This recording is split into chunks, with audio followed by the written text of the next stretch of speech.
Salut tout le monde, c'est Simon, je vous retrouve pour une nouvelle vidéo. On va partir du côté de la FA Cup et on va enchaîner du coup avec tous les grands championnats de toute façon juste après. Donc on commence quand même par la FA Cup. Bon, ça va être une courte vidéo, hein, c'est les quarts de finale, il y a 4 matchs donc ça va être vite fait. J'ai pas pris des cotes super élevées, je vois pas de grosses surprises, hein, selon moi. Peut-être le X, c'est qu'il risque d'y avoir une ou deux prolongations. Donc j'ai essayé de faire en sorte de choper peut-être plus des qualifications que des victoires en 90 minutes, notamment le premier match entre les Wolves contre Coventry. Surtout que les Wolves, ils vont être sans Cunha, du coup, et sans Wang. Donc ça fait pas mal, hein. C'est un peu leurs principaux atouts offensifs. Du coup, enfin, il leur reste quand même du monde, hein, parce qu'il y a quand même Neto qui fait une super saison, Sarabia aussi, hein. Franchement, c'est un bon joueur de foot, quand même, mine de rien. Même si c'est un peu cassé les dents au PSG, tout, partout où il passe ailleurs, à chaque fois, il performe. Ça reste un super joueur. Il y a Mario Lemina qui fait une saison un peu dingue. Même le petit Bellegarde, là, qui vient de la Ligue 1 aussi, pareil, super costaud. Il y a Gomez, le Brésilien, milieu de terrain, qui fait une saison de dingue. Ça ne m'étonnerait pas qu'il parte dans un grand club cet été. Donc ils ont quand même une belle équipe, les Wolves, mine de rien. De côté en face, c'est Coventry, hein, du coup de la Championship. Il y a Sims qui enchaîne plutôt bien les buts, ainsi que Hadji Wright. Hadji Wright qui était bien connu du côté de la Turquie pour les parieurs, on le connaît bien. Donc voilà, en gros, ce qu'il en est, je pense que Wolves, les loups devraient quand même passer. Après, en 90 minutes ou en 120, je sais pas, mais je pense que jouer un match plutôt fermé, j'ai du mal à imaginer pas mal de buts ici. J'ai pris la qualification des Wolves et une victoire, un but à zéro. Manchester City contre Newcastle. Manchester City, je pense qu'ils jouent pas dans la même catégorie que Newcastle, surtout que Newcastle encaisse de plus en plus de buts. Donc je pense que Manchester City devrait profiter des largesses défensives. Il y a KDB qui est on fire en ce moment, il y a Haaland qui enchaîne les pions aussi. Je pense que City va s'imposer dans le temps réglementaire. Ici, je les ai pris, une victoire de but à zéro de City. Ils mettent pas souvent énormément de buts d'écart contre Newcastle. Donc je pars sur ça.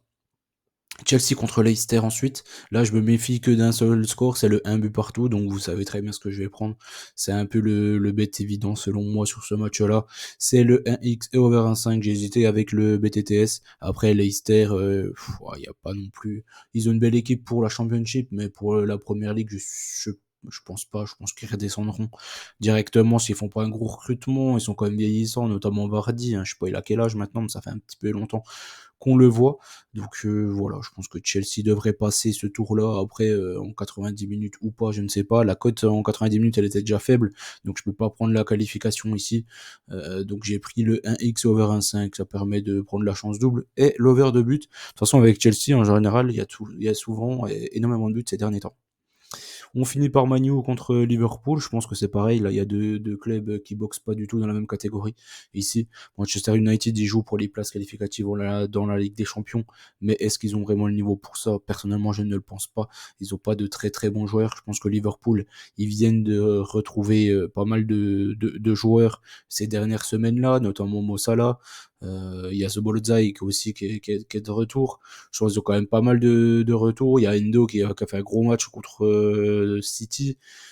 Franchement, ils ont quand même une grosse équipe. Je pense pas qu'ils devraient se faire éliminer contre Man United. Ok, ils jouent ce soir en coupe de l'UEFA, mais bon, ils ont énormément de buts d'avance. Ils vont mettre l'équipe B. Je pense que les Diaz, Salah, Darwin Nunez et tout, ils devraient passer dans cette défense de Manchester United qui concède beaucoup trop d'occasions et forcément pour moi il devrait pas passer ce match-là. Je pense que Liverpool devrait mettre même pas mal de buts dans ce match-là. Je les ai pris en qualification au coup ça y est aux prolongations, mais j'y crois pas. En fait, concrètement, je n'y crois pas. Je vois Liverpool gagner, j'ai pris 3 buts à 1 pour Liverpool. Pourquoi pas encaisser un but? Parce que Liverpool, quand même, ils concèdent aussi pas mal d'occasions, même s'ils sont un peu plus solides, on va dire, que United, mais ça c'est moins que l'on puisse dire. Qui n'est pas plus solide que Man United? Derrière ça, je ne le sais pas. Donc voilà, je pense que Liverpool va passer dans cette confrontation-là sans trop de difficultés. J'ai fait le tour des quarts de finale, je vous souhaite bonne chance à tous, n'oubliez pas qu'on gagne au peur ensemble, et je vous dis à très vite. Allez, ciao tout le monde.